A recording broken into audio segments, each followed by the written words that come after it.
Look, I'm about to give birth to our second child, literally risking my life, and you pull this? Are you kidding me? This is the first time I've called my husband anything derogatory. He messed up so badly, I can't even say his name anymore. I found out about the shocking truth the day before giving birth. Anger trumps sadness, and I can't even cry. My name is Madeline, and I'm 32 years old. I live with my husband Andy, who was my college classmate, and our 4-year-old son Johnny. I never thought I'd find myself in such an ugly situation, living our normally peaceful lives. Andy is generally a good, gentle man, although he can be a pushover at times. He travels for work twice a month, but on his days off, he's always there playing with our son Johnny. Madeline, I can work with peace of mind because you're taking care of our home. I really appreciate it, especially on days when you're handling childcare alone. He was someone who always showed appreciation toward me. Our son Johnny has been doing well since starting preschool. He's taller and has lots of friends. I've also made some mom friends and enjoy the casual chit-chat during pickups. Wow, Johnny, you've shot up again, haven't you? Sienna, my college classmate and supposed friend, greeted us that way. Originally, our husbands had a mentor-mentee relationship and got along well. We used to double date quite often. We're close as families since our kids are the same age. But to be honest, I never liked Sienna, even back in our college days.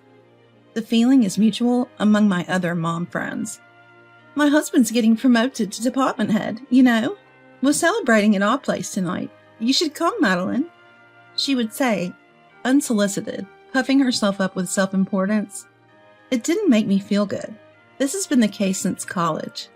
Sienna's husband is 2 years our senior, and despite many rivals vying for his attention, Sienna ultimately won her spot by his side. During our double dates, she would show off her expensive necklaces and say things like, Madeline, you seem to wear the same types of clothes all the time, don't you? She would belittle me based on my appearance. Sienna got married right after college, while I worked and got married at 28 to Andy.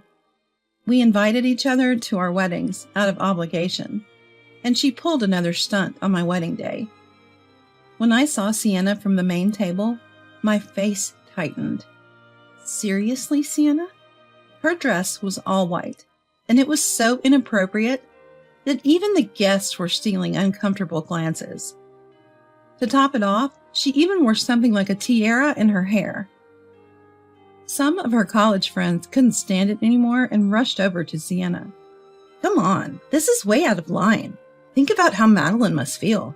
And that hairpiece? Seriously, why didn't you stop her? Her senior could only apologize, saying, Well, I'm sorry. Ugh, quit nagging. It only looks this way because of the lighting. It's off-white, and it's cute. So what's the problem? Off-white, she says. Really? Her senior had to practically drag a loudmouth Sienna away, leaving people to comment. Wow, that was something crazy. The ceremony was interrupted, and the atmosphere was tense. Clearly, the one who stood out the most that day was Sienna. And so my wedding was ruined by her. A few months later, Madeline, my senior, has been asking me multiple times about making amends for the wedding. Honestly, it's getting harder for me to keep saying no. With a worn-out expression, Andy spoke up. I can't forgive what happened at the wedding. It was supposed to be a happy day, ruined by Sienna. Just recalling that day brought tears to my eyes. I get it. It was awful. But I owe a lot to our senior since high school. So, coaxed by Andy, I reluctantly agreed to have dinner with Sienna and her husband. We were invited to their lavish apartment and were quite surprised by its extravagance. As soon as we rang the doorbell, Sienna appeared. Madeline, I'm really sorry about the wedding. I've been scolded by many people since then, and I now realize I was wrong. I'm truly sorry. Our apologies, too. I should have stopped it. We'd like to remain friends, if that's okay with you. Our senior bowed deeply. Oh, I wish I could keep my distance. When I glanced at Andy for support, he was looking at me as if to say, Can't you forgive them? I thought you were on my side. Well, it's water under the bridge now. That's all I could say with a forced smile. Even if they apologize now, it won't change the past. The wedding can't be redone. And it's all a done deal. That's a relief. You're always so understanding, Madeline. Let's eat. I ordered a lot, so dig in. Oh, we have alcohol, too. Sienna, cheerful as if nothing had happened, prompted us to eat. Despite thinking she hasn't changed a bit, we enjoyed the moment. Having been on a diet for the wedding, I let loose and drank more than I should have. Embarrassingly, I ended up sleeping at Sienna's place. When I woke up, Andy was sleeping next to me. We quickly said our thanks to Sienna and her husband and made our exit. I've dodged future invitations from Sienna. Besides, I was pregnant and didn't have time for her anymore. Entering the later stages of pregnancy, I got a message from Sienna. Madeline, it's been a while. You've probably heard from Andy, but I had a baby. The reason for Andy's relief was that Sienna had moved far away due to a job transfer. Andy was glad the seniors' calls had become infrequent. For 3 years, we lived a peaceful life. But when our son Johnny turned 3 and started preschool, my calm life came to a sudden halt. Hey, isn't that you, Madeline? Wow, it's been ages. We're at the same preschool. I'm so happy. The high-energy voice was none other than Sienna, whom I hadn't seen in about 3 years. Sienna, long time no see.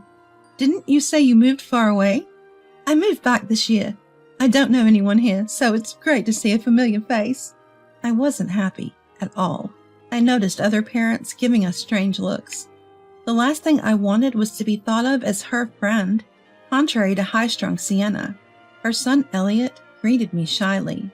Hello, my name's Johnny. Let's play together. Encouraged by Johnny, Elliot nodded happily. I'm glad our kids seem to get along. Sienna beamed. Though her words irritated me, I was happy Johnny made a friend. Sienna, still a housewife, would invite me for brunch when dropping Johnny off. I have to work, sorry. Her response, oh, it must be tough needing to work, irked me. If she caught me during pickup, she'd loudly share her personal struggles, like having difficulty conceiving a second child right at the preschool gate. A few months later, I became pregnant with our second child. Knowing it would be a headache if Sienna found out, I decided to wait until the second trimester to announce. Andy was sworn to secrecy. On bad days, I'd ask my mom to do the pickup and drop-off. However, kids are candid.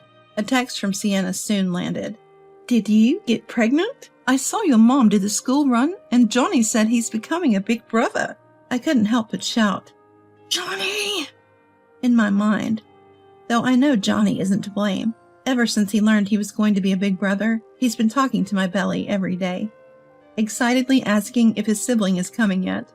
When I told Sienna the news, she surprisingly responded, Congratulations, that's great, a second child. If you need anything, feel free to ask. I stayed cautious, but nothing out of the ordinary happened, and I continued to enjoy a peaceful pregnancy. Since I had a C-section for Johnny, I was advised to have another one for my second child. Andy and I discussed it and set a date for the delivery.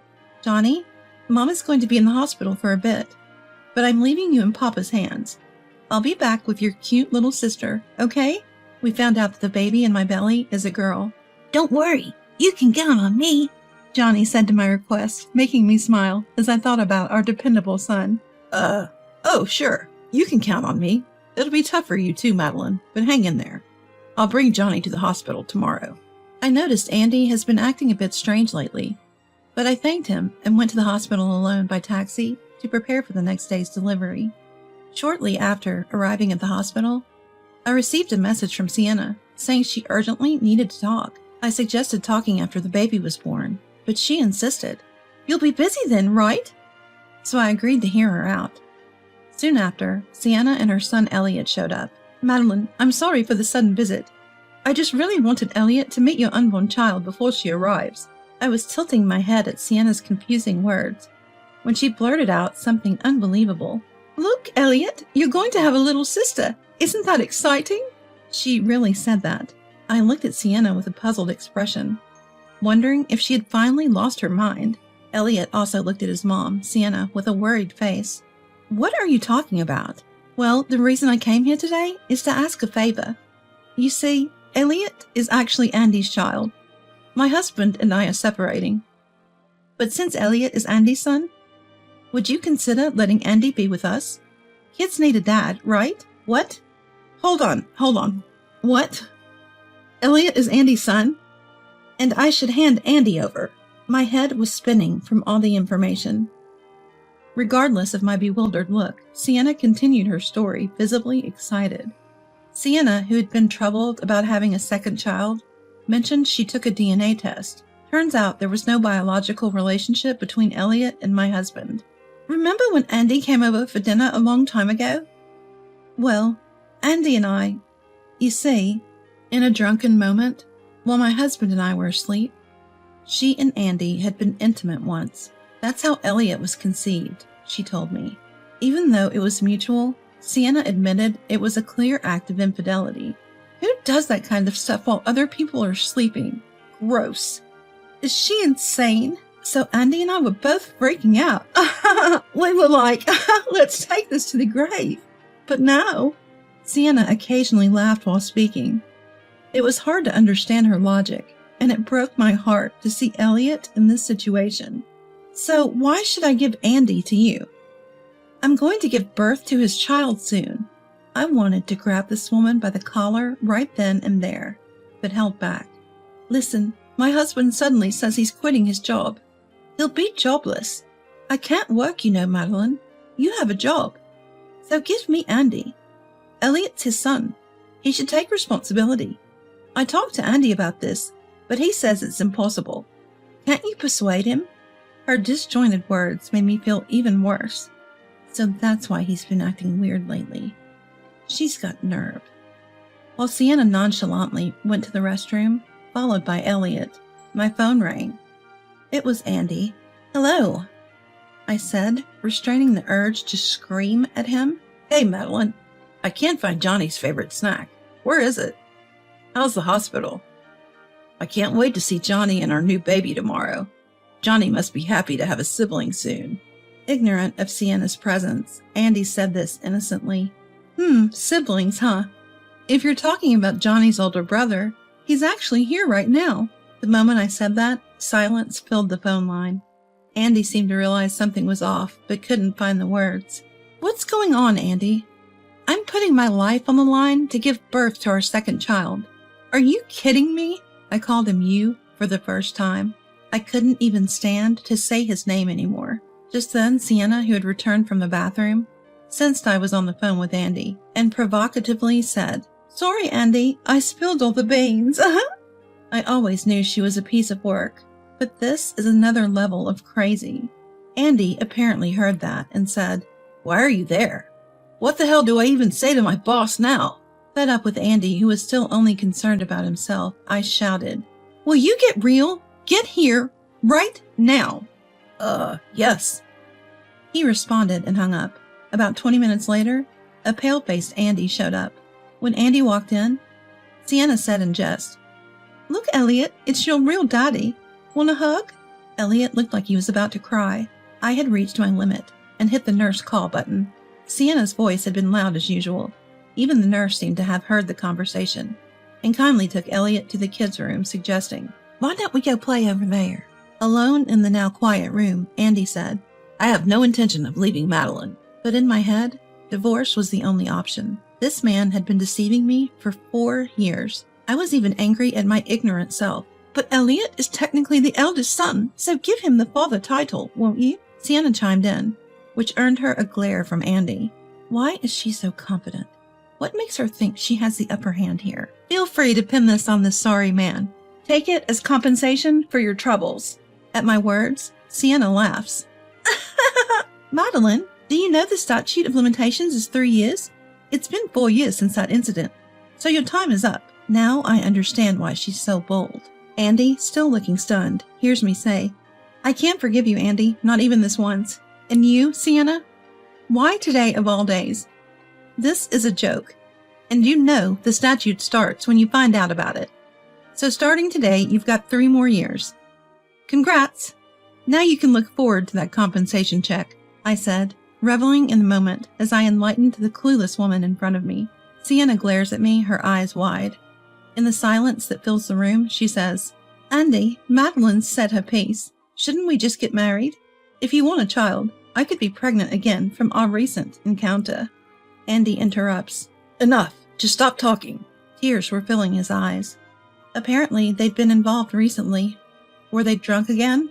What does this mean? Statute of limitations. She should quit while she's ahead. Tired of their childish bickering, I say, can you both leave? My mom will pick up Johnny. She knows what's going on. I'm pissed. I'm going back to my parents' house after I get discharged. I'm never coming back here. Adding salt to the wound, I add, take care of your own mess, will you? They looked puzzled, so I explain. I've had a call connected to my superior since just before Andy walked in. The call was recorded, of course. I switch it to speaker mode. Hey, Sienna, you better be ready. I'm coming over. My superior's stern voice fills the room. You could feel his rage just by hearing his voice.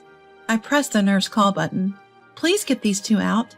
They're only causing stress. If they show up during my hospital stay, don't hesitate to call the police. Oh, Johnny's dad will be here to pick him up soon. While I remained composed, their faces had turned ashen. The next day, I gave birth to a healthy baby girl as scheduled. I named her Alvina. Andy and I met once after that to discuss divorce. Andy pleaded that it was a momentary lapse in judgment. You want us to keep living together like nothing happened? That's torture. I can't do it. I want a divorce. I won't give up custody, and I'll seek alimony. Also, maybe it's time to give up drinking, don't you think? Though Andy was crying, I felt no love for him anymore. I carefully explained to Johnny that we'd be living apart from his dad. I'll protect you and Alvina, Mom. Tears filled my eyes at Johnny's unexpected response. Later, the divorce with Andy was finalized. I had no regrets. Andy had apparently moved back with his parents, and to my surprise, Sienna was living next door. I thought, is he sane? Sienna greeted her in-laws with a flattering tone. Hi, Mr. and Mrs. Smith. My son isn't here today, but we'll visit you together next time. Turns out Sienna got a chillier reception. Leave. Because of you, we can't see Madeline or Johnny. Go away. Johnny and I had always been loved by Andy's parents. They were devastated when I told them the reason for the divorce. Once things settled down, I planned to visit them. I'd love for them to meet my daughter, Alvina. And what made me happy was that my mentor adopted Elliot. Blood or not, Elliot is my son, he said, and moved out of state.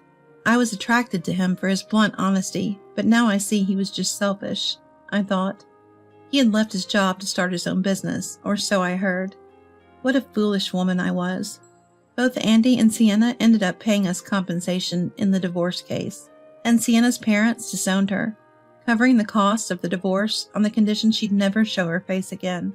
Andy even filed for a transfer to an out-of-state branch to escape from Sienna. With no job experience at 30 and a bad personality to boot, Sienna struggled to find a job. A friend told me, I randomly saw Sienna downtown. She looks like she's in her 50s now. Though she's probably struggling, I have no plans to involve myself with her again. I moved back to my parents' house and have been busy raising my 2 kids ever since.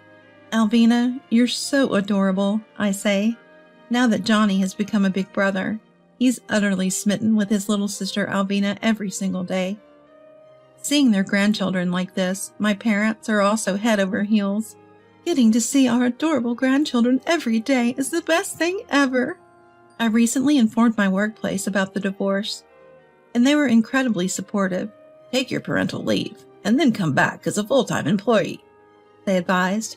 I never thought I'd go through an experience like this, but I have no regrets about the path I've chosen. As I watch my sleeping children, I vow in my heart to become a strong mother.